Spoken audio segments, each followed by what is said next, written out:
জল সুন্দরীর কথা, আপনার আর আমার মনের কথা।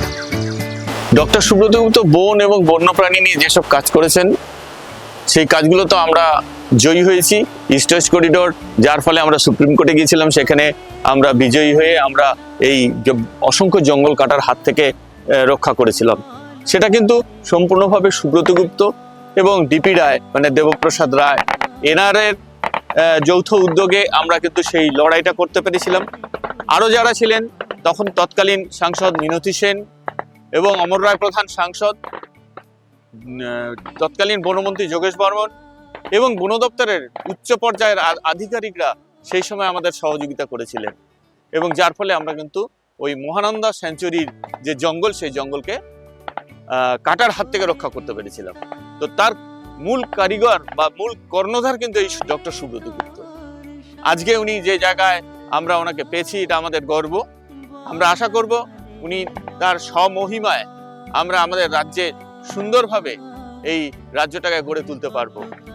আর একটা জিনিস, উনি যখনই যেই দপ্তরেই কাজ করতেন, উনি একবার মালবাজারের এদিকে আসলেন, চালসা উদলাবাড়ির ওখানে, আমাকে সাথে নিয়ে গেলেন, আমি গেছিলাম ওনার সাথে।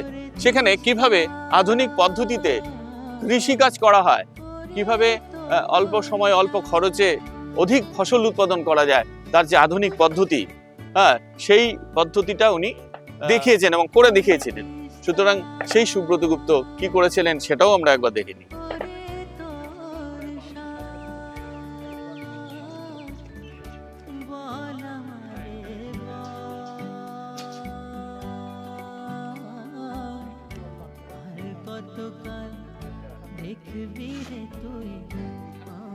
যে এই যে একটা মানুষের সভ্যতার প্রথম থেকে যেটা হয়ে এসছে, আস্তে আস্তে মানুষ কি করেছে, ফরেস্ট ধ্বংস করেছে, কৃষিকাজে ব্যবহার করেছে।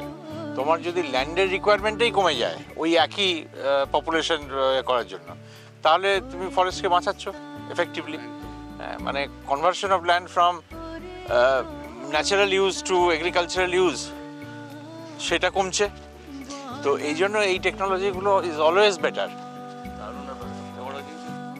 আলম, খুরশিদ আলম আমাদের ডিস্ট্রিক্টের এখানে অলোক মণ্ডল, এরা এনভায়রনমেন্ট নিয়ে প্রচুর কাজ করছে নর্থ বেঙ্গলে। একটা এনভায়রনমেন্টাল ফিল্ম ফেস্টিভ্যালও করে। এখানে আপনারা যেটা দেখছেন, এগুলো হচ্ছে ন্যাচারালি ভেন্টিলেটেড পলি হাউস। এই পলি হাউসগুলো আমরা আমাদের যে উদ্যান পালন দপ্তর, সেই উদ্যান পালন দপ্তর থেকে আমরা যারা বেনিফিশিয়ারি তাদের সাহায্য করছি তৈরি করার জন্য। কারণ এই পলি হাউসে চাষ করলে অনেক বেশি ফলন পাওয়া যায় এবং সারা বছর চাষটা করা সম্ভব হয়। কেননা প্রাকৃতিক বিপর্যয়, প্রাকৃতিক যে ভেরিয়েশন, মানে আবহাওয়ার যে ভেরিয়েশন, সেটা থেকে ফসলকে বাঁচানো যায়।